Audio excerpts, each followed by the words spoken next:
Veľakrát mi ľudia hovoria, ale keď ja si tú angličtinu nezapamätám, tie slovíčka sú také ťažké, nikdy sa ich nenaučím, ja už na to nemám hlavu.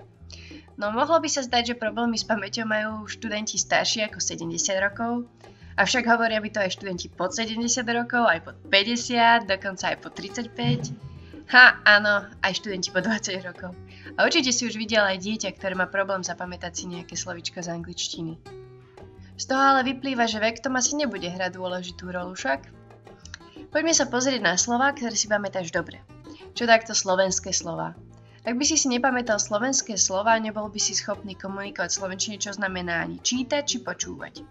Takže, keďže toto pravdepodobne počúvaš, môžeme predpokladať, že slovenské slova si pamätáš dobre. Ako je teda možné, že si ich nezabudol a že ich nezabúdaš? Určite už ubehlo veľa času, odkedy si sa naučil písať. Ako je možné, že ani to si ešte nezabudol? A chodiť? Stále vieš chodiť, však? Takto by som mohla vymenovať milión ďalších vecí, ktoré si pamätáš a vieš ich robiť, napriek tomu, že už prešiel určitý čas, odkedy si sa ich naučil. Všetky tieto veci majú jednu spoločnú vec a to je tréning. Cvičil si ich, až pokiaľ si ich nedotiahol do dokonalosti a ani potom si ich nikdy úplne neprestal robiť. Tak ako chodíš každý deň, píšeš skoro každý deň, tak aj každý deň hovoríš po slovensky.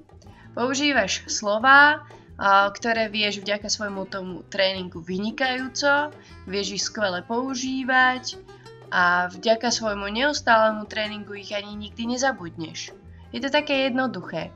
Nezabudni však, že budeš excelovať len vo veciach, ktoré trénuješ.